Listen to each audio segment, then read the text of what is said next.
A red, green, black. This is sort of a junkish, mid-rangey control deck, sort of. Based around Green Sun Zenith. Yes. It's Nick Fit. Which I guess is, it's some sort of name, I guess. Some other convoluted reference to something that happened some time ago, like every other Legacy deck name. It's not intuitive. Anyhow, Brueseke is playing with a full playset of Stifles, and I know this is a sort of a controversial subject in the Legacy community as it pertains to Rug. Drew Levin, in an article recently, strongly advocating cutting them all out of the Rug Dever decks, whereas Caleb Durward, who's had a lot of success with the deck, is a huge advocate of Stifle. So it's one of those cards where some of the discussions we had yesterday go to opportunity cost. You know, it can be backbreaking, but it doesn't necessarily fit the come out of the gates, pedal to the metal that you sometimes want to have with Rug. It is either your best or worst draw, depending on where you are at the game. So yeah, you're either really happy to see it or you're waiting around a little bit. And so, Scalding Tarn from Benjamin opens the game. It sort of feels like, with Stifle, I feel more than anything else, it's you kind of want to be doing whatever the opposite of everyone else is doing. Like if people are not playing Stifle, then you get a lot of edge because people will be sloppier with their fetch lands. Well, the other piece of it is if you're making people think and they are anticipating that you have whatever the other thing is, either you're going to get more gas out of not playing Stifle, right, or you're going to surprise people. Yeah, you can. When it's prevalent in the metagame, it feels like you can not play it and still bluff it a lot of the time and get a lot of the value out of it. And when people are not playing it and not anticipating it, then people being sloppy with their fetch lands or not anticipating it can increase its value a lot. So absolutely. And so Ben leads off with the Scalding Tarn into a tropical island, which puts out a Nimble Mongoose. Basic forest from Higashi. And a pass. So now Chris's deck is not one that is expecting to play something on turn 1, 2, 3. He's going to pretty quickly start using that Green Sun Zenith. He does have a Dryad Arbor that he could go get if he wanted to ramp with the Green Sun Zenith, but I feel his deck is pretty close. The closest analog that I can think of is to something like the Rock, where it's got a lot of control elements. He can sort of combo off. He has a recurring nightmare, a singleton recurring nightmare, and he can set up a chain of. He has like Sun Titan and Grave Titan. You can sort of engineer these boards to start looping those guys. Volcanic Island from Ben plays a Tarmogoyf and gets in with the Nimble Mongoose. A Volrath Stronghold from Higashi enables a Green Sun Zenith for 1. And Ben decides he wants to read that card, make sure he knows what Volrath Stronghold does.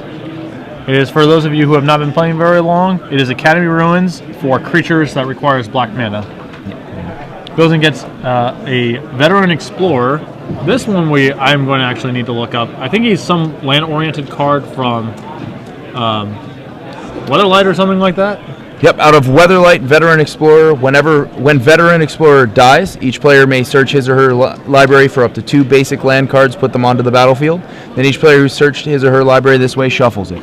So this is an excellent card, certainly for what his game plan is in general, and especially against Rug Delver, where this deck actually doesn't have basic lands to find. Yeah, it takes advantage of a symmetrical effect, which you can break the symmetry of because there is such a prevalence of dual lands and other non-basic lands in Legacy. By playing a couple of basics that you can go get with Veteran Explorer, it becomes essentially double rampant growth for you with no benefit on the other side. Yeah, it's going to be either double rampant growth or moat, depending on where your opponent's at. He also has a full playset of Cabal therapies to just, engineer it or whatever. So, Higashi plays a Verdant Catacombs and is now considering his options. Possibly contemplating a potential Stifle. He just passes the turn. And Ben played a Misty Rainforest and did not crack it last turn. Followed up with a Delver, and the Veteran Explorer did its job as he didn't attack. So coming back over to Ben, decides Brainstorm during the upkeep. And the reason to do it during the upkeep is basically just to engineer the Delver flip the way that you want, and then he has Misty Rainforest left over to break, shuffle away the trash. Now, what's the advantage of doing that during your upkeep rather than during Chris's end of turn? Unclear unless you don't want to pass priority back to him. For whatever reason.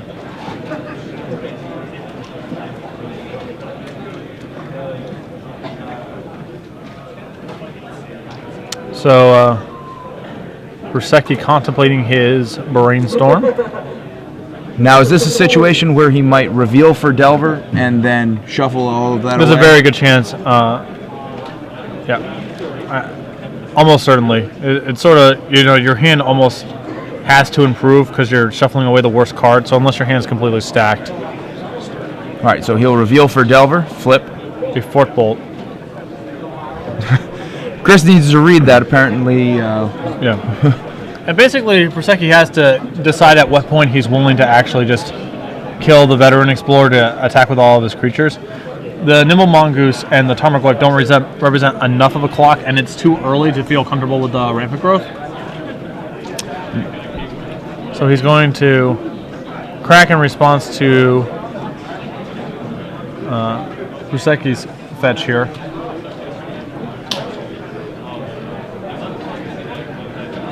Going to find a scrub land.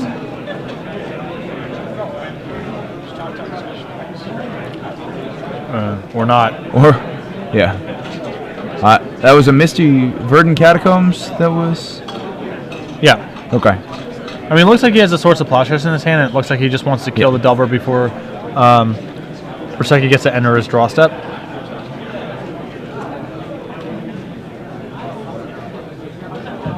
May also be doing this just to have. So we're going to see a plow here. He's not scared of. He doesn't want to hard cast Daze. I don't know what he's kind of playing around here. Well, basically, he just wants to kill the Delver now before allowing him to draw a fresh card, which can possibly interact. Yeah. They're trying to represent the stack here with the Misty Rainforest search still there. Yeah. But it's not as important because there are other lands in the graveyard, but that Misty Rainforest is already in the graveyard, even though its effect has not resolved. And that Delver should be removed from the game. Not in the graveyard. Certainly matters for the Tarmogoyf.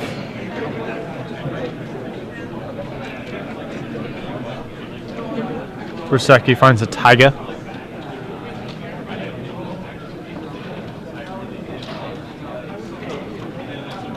So pretty complicated upkeep as far as these things go. Yep. And now Ben is going to move to his draw step. And that was plenty of stuff to happen. Draws a Nimble Mongoose. Which I believe he had shuffled one away. So it looks like he's got Lightning Bolt, Nimble Mongoose, Brainstorm, and then a fourth card, which I think was Fork Bolt. Another Fork Bolt. And that Veteran Explorer just pretty comfortably holding off the whole team here.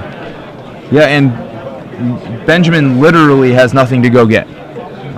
You'll often see some of these decks run 1 or 2 basic lands to get around basic land hate. Yeah. And be able to decide early in the game to use a fetch to go get a basic land. But Benjamin went for full utility, wants to have as much flexibility with his mana as possible. And that puts him in tough shape against the Veteran Explorer. Yeah, I think, Brueseke's just trying to pick his spot here where he's going to finally kill the Veteran Explorer and start attacking. I think he's probably going to make his move next turn because his hand just doesn't go anywhere from here, so he doesn't really have too much of a choice. He really wants to get Threshold, but he's got nothing that's kind of getting him there right now. So we have a Zenith for 2. Yep. Responds with a Brainstorm. So he's up to 4. He's going to be able to play the Forked Bolt. He could play the Lightning Bolt. He's going to have another card if he's got a fetch. He can hit Threshold. Yeah. But he would have to use a whole lot of his resources and leave himself with a pretty empty hand in order to do so. I believe his hand's just burn spells, and Higashi has Pernicious Deed in hand. So if Brueseke kills the Veteran Explorer, Higashi can just untap and wipe his whole board. Yep. All right, so we're going to see a Scavenging Ooze, very good against Tarmogoyf and Nimble Mongoose. Absolutely, and that's going to likely keep him off of... Now, as we pass back over... Yeah, I think Brueseke's just got to make his move and kill his 2 creatures and hope for the best. Yeah. He can't sit here and wait that much longer. Now, right now, Fork Bolt is really good. Yeah, To be able to wipe out both of them. Unfortunately, his attack is not going to be for a ton of damage. Certainly, Higashi will still be at a relatively comfortable life total. Interesting. 1, 2. We may have misidentified the Fork Bolt because clearly... No, he had a bolt. He has a bolt and a Fork Bolt. No, he had Bolt. Oh, he had Bolt. Okay, bolt. that makes a lot more sense. That play definitely makes a lot more sense if he's not sitting on a Fork Bolt. So 5 in the bin. Fetch land will bring it up to 6. Right now, I believe we're just looking at instants and lands, and then the Scavenging Ooze gives a creature, so the Tarmogoyf is a 3/4 right now. There's no... Yeah, okay. So yeah, this appears to be Brueseke making his move here. I think he's going to kill the Veteran Explorer and attack for 9. Now, the other thing he could do here is if he attacks in and allows Chris to block. Right now he's not at threshold, but he does have the bolt in hand, which you could throw at his head to pump the Nimble Mongoose. Yeah. If he decides to block with the Veteran Explorer to try and trade, he does have that option, or he can just push through a little bit more. That's the same amount of damage. He's going to hit for 3 either with the Mongoose or... Yeah. All right, he's making his move here. So that brings him to threshold. And Chris is going to pick up his deck. Benjamin won't even try. Yep. Not bluffing anything. Goes and gets a Forest. And the key thing here is that they come onto the battlefield untapped. Unlike most mana acceleration effects, this is an untapped. Now that may have been a reason to instead have attacked in, sent the bolt to the head, and allowed the Veteran Explorer to die in combat instead, because right now this gives him 2 mana up. Yeah, I mean there is potential. There's some there's some marginal utility there. Although anything that causes that to happen would still allow Higashi to have his mana before damage. So yeah, this member happens the same way. If he had attacked in, blocks, bolt to the head for 3. You're going to have 6 getting through, and both your Nimble Mongooses are now 3/3s, which will survive combat with the Explorer. The Explorer would die during combat, so you'd get 9 damage in before he'd have the opportunity to play that Dismember. Now, I don't think it really matters here because we knew that Chris has the Pernicious Deed, which is just going to. Yeah. I don't like this. I don't like this play. Bad. It's very risky letting him untap here. I don't know if he knows about Stifle in his deck, but if he gets Stifled here, it's devastating. You're also just letting him use his Ooze a bunch. Yep. Which, I mean, it's not like his graveyard is that chock full, but he still has Recurring Nightmare, so he's potentially losing some utility. Well, he also has Volrath's Stronghold, so... Yeah, oh yeah. No, absolutely. He should be getting rid of the Ooze, and the Explorer, not surprising. Yeah. And his own Tarmogoyf, it seems, but I'm not sure... Just to gain 1 off the Ooze. Okay. So he has a creature for backup for a potential future Tarmogoyf, so... Okay, yeah. Because they're all dying. All right, there's a Grave Titan. That Flashbacks to standard play yesterday. Pretty good draw for Chris. So, we should have some zombies joining that. Chris making sure that we see that he's playing a standard staple today. Yep. Grave Titan versus Delver and Erases. Normally not that good. And Chris once again making sure that Garrick Primal Hunter showing up. That we know that he's playing standard and still winning. Yep. We don't need all these fancy old cards. Garrick will go down 2. I guess he's peeling 6. Turning his Grave Titan and peeling 6. So Garrick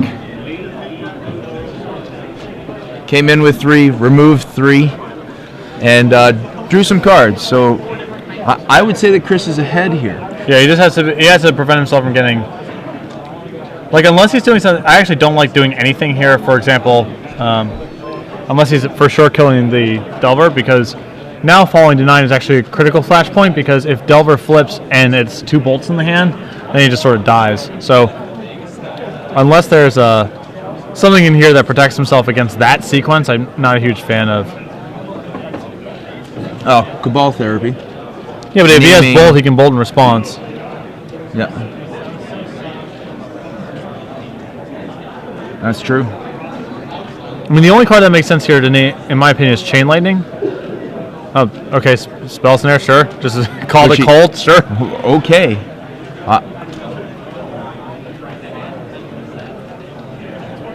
Okay, if he has a plow, okay, if he has a plow, his play's totally fine.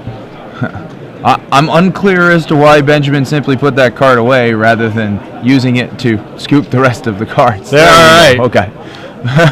Grave Titan. Not getting any more information out of Chris than that, and just giving some away. Yep. Grave Titan claims yet another victim. Yeah. And so that was a fairly standard win for our Legacy event. And that was the 1 Grave Titan into the 1 Garruk Primal Hunter, which drew Chris 6 cards, put him into, Allowed him to full plow, control. full control. No problems at all. So in the sideboard, we have Chris has access to 2 copies of Nihil Spellbomb, quite good at breaking up all the graveyard Certainly. synergies. Also 2 copies of Choke, which is just an ace. Brueseke basically only has a single Taiga and 4 Wastelands that can generate mana once a Choke's in play. Yep. So that's... he's got 3 Volcanic Island, 2 Tropical Island, and they're just going to lock down. He's not going to get... And if you're making those 5 lands, 1 use blue sources, that's just game over. Yeah, there's no way, really. He can't win any sort of long game against a Choke. Also, Higashi has a Singleton Enlightened Tutor in his sideboard, which he can bring in concert with Spellbomb or Choke. He also has a Wheel Sun and Moon as a target, not for this matchup, but he has access to it. Chris also has access to 2 copies of Damnation, which I assume he will also want for this matchup. On the other side of things, we have not a ton. Like, he has 3 Tormod scripts, which are marginal here because Higashi has a little bit to do with the graveyard, but not an overwhelming amount that you would really want Tormod script. He also has 4 copies of Submerge, which is okay, but again, Higashi's creatures, a lot of them comes into play triggers, things that you aren't necessarily that excited about submerging. So the one place where it could have a very good role is allowing him to break up a Veteran Explorer without actually triggering it. Yes, yep. So if he gets to the position again where, Veteran Explorer is basically moat, he can build up a board, then submerge and attack, as opposed to having to bolt it, like what happened last game. Which opened him up to dismember. Yep. His board got deeded away. A Grave Titan came out. This was a catastrophe. It was game over at that point. Yeah. So what do we think Chris is going to take out? We've identified the Chokes, Damnations, the Nihil Spellbombs that are things that he wants to bring in. But what's going to pull out here? I would say that the Wickerbow Elder doesn't have a whole lot to... I don't even know what Wickerbow Elder does. That's the 4/4 that comes in with a -1/-1 counter that you can remove to destroy. Disenchant? Yeah. Okay, that guy. All right. Well, I'm not a huge fan of... I guess the run sort of sticks out to me as being not that exciting because even though, Brueseke's deck has a bunch of targeted removal and some counter spells, it feels like Thrawn is much more for it's for a control matchup. Yeah. Now, that said, there is something to be said for being able to Thrawn and then Deed, or Thrawn as your 1 threat card. Yeah. Chris making sure that both he and his opponent are well fueled for this, right? With some Starburst. I mean, everything in his deck seems. I mean, it's all like spot removal. Some Zenith targets, like the Wall of Blossom, seems very good as a Zenith target because you can block a Nimble Mongoose or a Tarmogoyf. Yep. The Master of the Wild Hunt can actually get to a place where it starts gunning down things. Like all of his weird utility creatures actually have applications in the matchup. And especially as one-ofs, there's almost no reason to take them out because you're not freeing up much space, and you're giving up a lot of utility with Green Sun Zenith. Let's say we identify at least 6 cards he wants to bring in. So it's possible he doesn't like. It's possible you don't want Cabal Therapy that much because the Rogue deck doesn't actually have a ton of disruption, and it can empty out his hand pretty quickly. Yep. But and even he that, doesn't. I don't think he's going to need to find a way to sacrifice his Veteran Explorer, because that's one of the things that this deck will do is you'll get that Veteran Explorer out there. If he's not doing a whole lot on the board, you really want him to die. Yeah. And so you can Cabal Therapy, go blind, and then you can go in and get whatever you need to strip out of the hand with the Veteran Explorer, which ramps you up. Yeah. So I'm having a difficult time identifying 6 cards in Higashi's deck that are worse than. Certainly Choke, Nihil Spellbomb, and Damnation. These are all excellent cards. Most of them are worse than Choke, but I think that Nihil, Spellbomb, and Damnation are the ones that we're having trouble fitting in. I would say the Wicker Bow Elder probably comes out. I actually think Garrick's also not good for the mashup. Garrick seems fairly redundant to Master of the Wild Hunt or something along those lines. Yeah, that feels much more of like just a singleton for the control matchups. It's pretty low impact for 5 mana, especially when you could be losing to a Tarmogoyf that's bigger than the token you generate. You can be losing to a Delver that's just flying over. Yeah, and the Liliana of the Veils that he has 2. I think that those are effective cards in this matchup. Yeah, Benjamin Brueseke's deck is relatively threat light. He doesn't have a ton of creatures, and it allows you to get out of untargetable creatures like Nimble Mongoose. So absolutely, it's tough. I'm not a rock expert really. You have to get Soul in here. Yeah. This deck has a lot more utility than the traditional rock decks. The traditional rock decks were a lot of 4-ofs, a lot of really strong, effective creatures, but this is much more of a toolbox deck. Yeah, even though it definitely has some of the characteristics. Yeah, there was a scalding time from Brueseke to lead things off. There were sort of 2 trains of thought with that deck. I remember P.T. Houston, Darwin's top 3 deck from that Pro Tour was a pretty redundant beatdown deck with just Duress and Cabal Therapy backup. Yeah. There's also been builds that have either been centered around Living Wish or Vampira Tutor that are much more in the I have bullets and ways of kind of grinding you out of the game. Of the rock decks, there's been kind of 2 big styles historically. Yeah. So Volcanic Island from Ben and into a Ponder.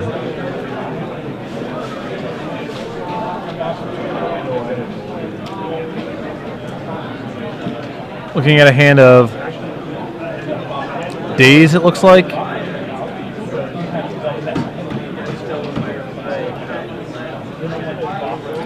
One, 2, and 3 goes into hand. Passes over. Chris leads off with a basic Swamp. Passes over. Yep. Got that Master of the Wild Hunt in hand and trying to figure out exactly what else. Yeah. He's got a lot of weirdos, so it's sort of hard to know. Misty Rainforest from Ben. And we see a lot of stuff here. That Wasteland is significantly less utility in this matchup. It appears that his hand is actually 3 Wastelands, a Tarmogoyf, and 2 Dazes or something like that. And so he's kind of obliged to brainstorm right now because his hand is so bad that shuffling is a bigger priority than casting his Tarmogoyf on this turn. If he actually cracks his fetch land... he just saw another Wasteland. Yeah. Is that last card? Yeah, he's going to send back his 2 Wastelands. Wasteland. Unfortunately for him, he's also drawn a Nimble Mongoose off that Brainstorm, so he has something to do this turn. He can bust his Misty for a Tropical Island or a Taiga, depending on how he's inclined, and still have a play for the turn. So he put back, it looked like Wasteland. Yeah, he put back 2 Wastelands. He was a little... And I think he still has one. Yeah, he was a little flooded out on top of... Yep. Yeah. Here's a Tropical Island off of the Misty Rainforest, which will see the Nimble Mongoose. Yep. So now we can see Tarmogoyf, Lightning Bolt, Wasteland, Daze. I believe he just drew... Is that a Veteran Explorer he just drew? I didn't see on this side. Verdant Catacombs. He also has a Windswept Heath in hand, so Chris is not in any problem. He can just keep fetch. Right yeah, now. he can definitely just fetch up his basics here and play around all the Wastelands. Now he doesn't want to fetch up that many There's a basic forest. Because he still needs to have them to go get. And he does have two swamp, 2 plains, 3 forest. He's got a ton of basics. So he's in fine shape.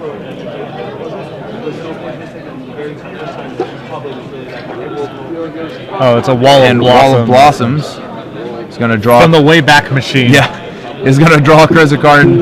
That spins around, and Chris probably says, oh, it's Wall of Omens, but green. Yeah. And this is sort of this is the tough part of the matchup from Brueseke's standpoint, is ideally you want to save your dazes and stuff for the actual big impact stuff. But the advantage that the time that Wall of Blossoms generates on this board is just too much. Too many of his threats cap at 3 and just can't get past. Yeah. Especially since he has the Mongoose already on the board, and that's literally just blanked by sitting across from a Wall of Blossoms. Also, getting the daze means being able to cast the daze there means the fetch land that he plays this turn puts him at threshold, so it just increases his clock substantially. He's going to just bolt the head. I don't know what kind of Yep, and that brings him to 6 in the bin, 7 in the bin. 1, 2, 3, 4. I mean, 5 to 7. Yep. Goes against his Taiga. So bolt to the head must make you feel pretty good. Not when it's backed up by like Ponders and Brainstorms and stuff. I mean, it's fine or whatever, but it's not the same. Feels cheesy. So Nimble's in. So that bolt actually kind of goes for 5. Yeah, effective 5. All right, it's a miracle. Higashi falling to 13. And so even though it doesn't seem like it's been that effective a start for Ben, Chris is already down to 13 and kind of on his back foot here. Yeah, he's got a nice clock. Now there's a Veteran Explorer. And there's another one in hand. There's a Bayou. Veteran Explorer number 2. Yeah. And this is just a nightmare for Brueseke because he can't not attack, basically. He can't sit here and wait. He's not winning the game by sitting back, but so he just has to. I don't think he's winning the game by attacking either. Although Brueseke is just on one of his submerges, so he did feel like it was worth bringing in. Yep.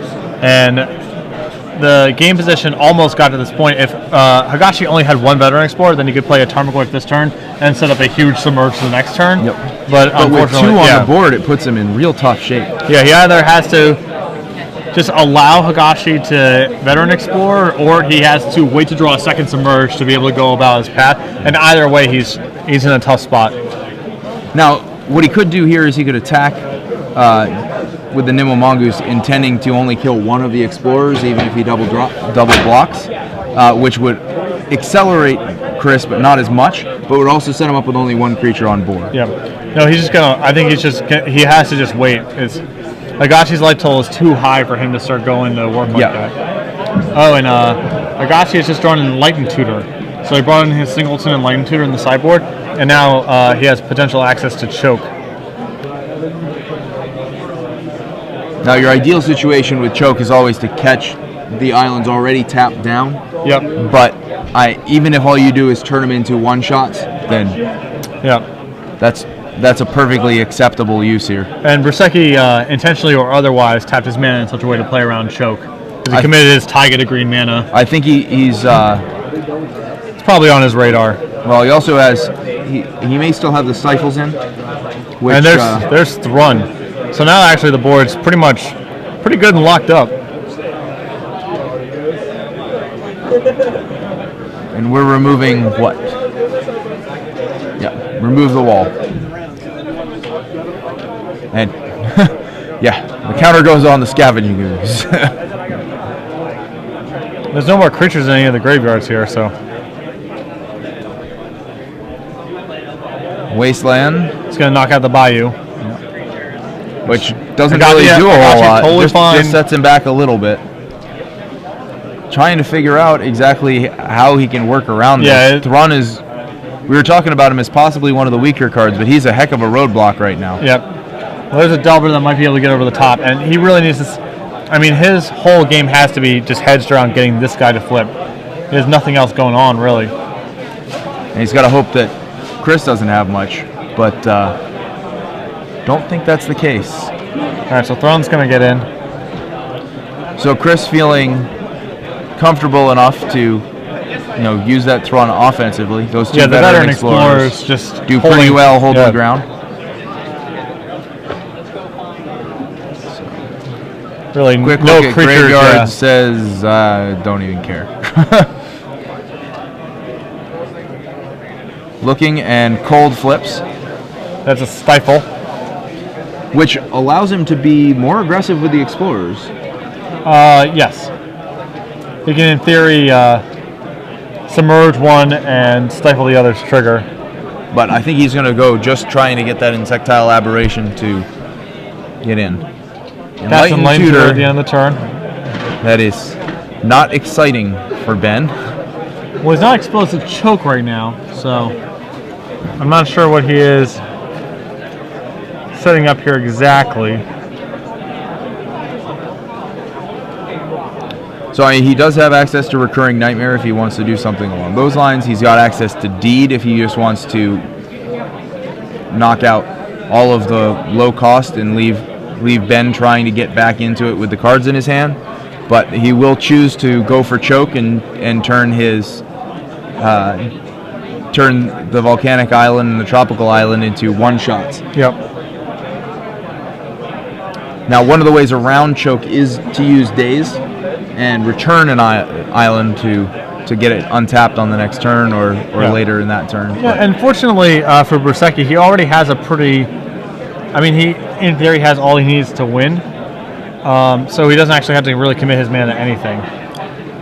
He can hold it back for things that he really needs to stop with that stifle. The choke comes down, and that Taiga is now going to be his only effective source of mana that he's not really given something up to use. All right, he's just drawn a bolt too, which is awesome because that shaves a whole turn off the clock. Sectile Aberration comes in. Now, do you think that he should have gone and gotten Deed? Not once he knows that Stifle's been revealed. That's true, yep. Otherwise, yes. I had forgotten that one.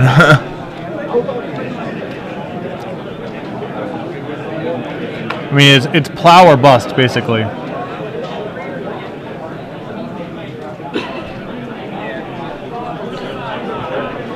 I'm somewhat surprised that the Master of the Wild Hunt hasn't come down. He hasn't had double green. The wasteland on the bayou kept him off double green. Yep. All those basics. And all right. Yep. Bolt U has no plow or anything to stop the Delver, and it goes all the way. And so a game that looked like it was in Chris's favor for a while, Benjamin's able to pull out with his reach over the top with the Insectile Aberration. Flip Delver, it's pretty good. Yeah, still gets the job done. Yep.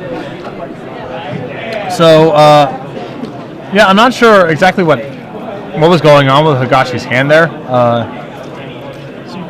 I mean, maybe he's just sitting on a bunch of uncastable sixes, and we knew the Master of the Wild Hunt he couldn't cast or whatever, but somewhat disconcerting to have the ground locked up for that many turns and just basically lose to one random 3/2 flyer. Yeah. Now, do you think he should have been attacking with one of the veteran explorers, trying to get it? I don't think so. I think the risk is just way too high because if he attacks with one and he lets the attack, Brueseke presumably lets the attack goes through, then a random submerge becomes devastating. Yeah. Like now, you're untapped, one gets submerged, you get hit for 1 million. Mm-hmm. And so, yeah, he was never really in a position to send one of those in. So earlier on, I'm trying to remember whether he had any opportunity to get the Master of the Wild Hunt down. I mean, he only had the Bayou in play for like one turn, basically. I'm not sure. I think he cast Thrun that turn, and then got by. I getting the Thrun online was, I thought, much better at the time because it locked up the whole ground and actually gave him a clock. But that was before the Delver was on the board. Correct. Yep. Yeah. And so the Wasteland came down, took out the Bayou, and Chris was off of double green for a while. Yeah, he was just stranded. But I believe he was holding that Windswept Heath for a while. No, he cracked it. No, he had it in hand, I believe, before he played it. But he may have been able to get that Master down. But he certainly opened the game with the Master in hand. But Benjamin able to take advantage of Chris's kind of stumble. He never saw swords or anything along those lines. No spot removal. you never really just got anything, like, besides the throne, you never really got anything of the powerful stuff his deck is able to do. He never really got any of it going. He was in a much more defensive position. So Bayou from Chris For Cabal Therapy. And now is that 2 Ponders in hand? And then Yeah. Force of Will. Yeah, I mean, we're gonna get to see it nice and so Stifle, Brainstorm, Ponder, Force of Will. That is a very interesting hand. Yeah, I assumed. Yeah, I was willing to bet based on a blank reveal there. If you didn't name any of those cards, it's presumably Delver. Yeah. So Delver was named, and I missed. If Chris can follow this up with a, no, that was Submerge. Yeah, this is now that the threat of therapy. Like therapy is so devastating against this hand because he has so many multiples. I think he actually just drew another Submerge. Now he does have Brainstorm, which he can keep up to protect himself. Yeah, but again, then you're in some sort of guessing game because Higashi knows some of the contents of your hand, so you're basically guessing on what he's going to name and what he's going to hide. Yep. Right. If you're guessing correctly, then Brueseke can get his whole hand blown up here. And as we were saying earlier on.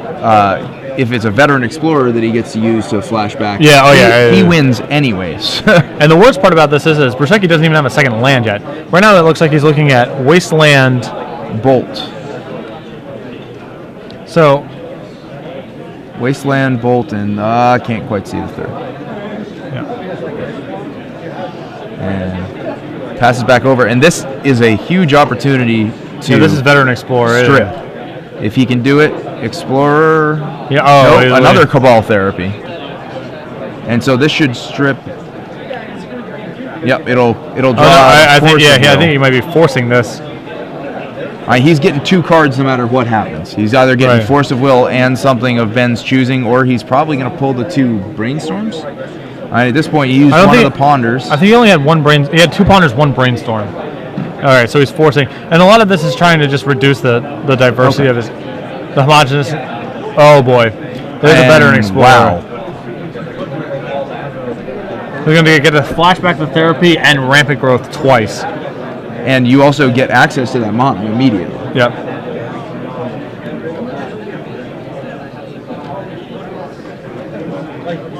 And so, the veteran explorer should resolve first. Yeah, the veteran explorer triggers first.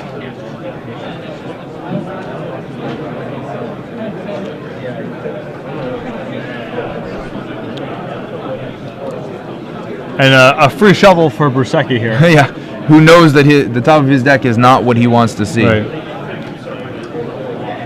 Falling solidly into the might as well. Yeah, this is a much more Plains Swamp for Chris. Much more powerful-ish.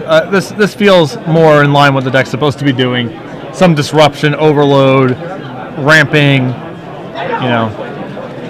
Opening up the door for some huge play next turn. And so instead of getting a white mana where he still doesn't have access to it unless he's got something in his hand right now, Chris goes and gets a swamp and a forest and now has access to 3 green and maximum of 3 green. All right, so he gets a Ponder. Black. Shows a hand of Stifle, Brainstorm, Submerge, and Nimble Mongoose. Yeah, he did have 2 Brainstorms.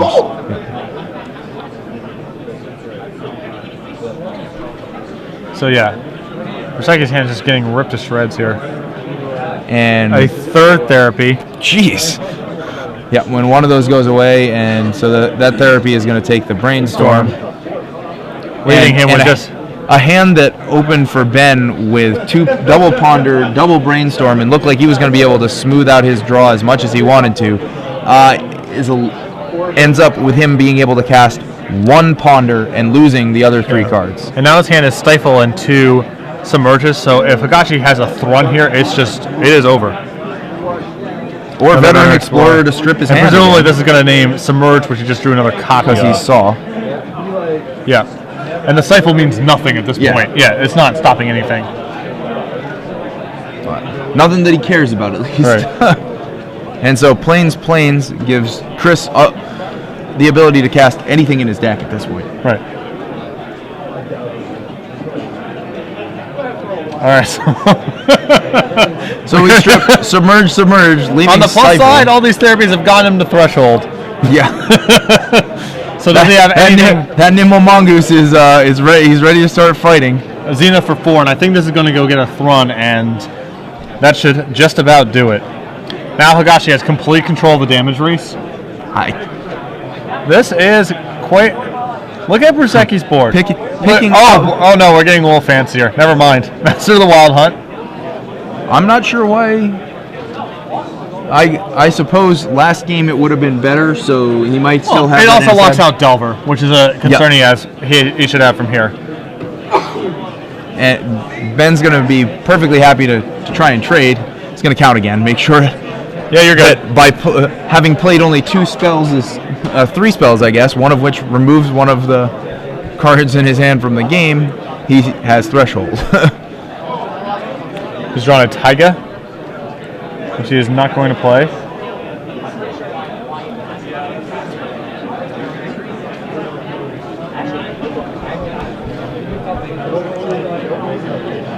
Wolves. An attack from the Master. Aha. And there's a Sun Titan. That card's pretty good. Know what other card's pretty good? I guess he's going to stifle it comes into play trigger. Yeah. That's a good stifle. I mean, sort of a... kind of irrelevant at this point. This is sort of an overwhelming beatdown right now. Haha, I will wasteland your land. Posted. Almost posted. Please sign your seats.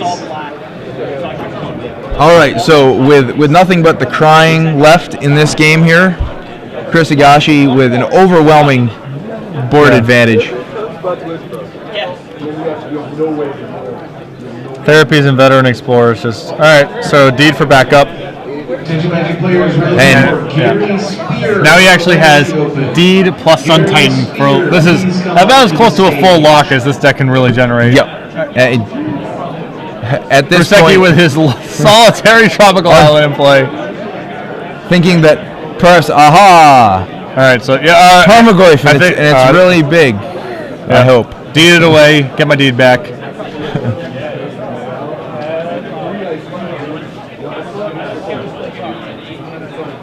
And Maelstrom Pulse, just because we had to, this had to be clean. Yeah, so Chris Higashi. All Ben can do is shake his head as his hand. That was a spectacular draw on that third game. All the pieces you could want. And that looks like some.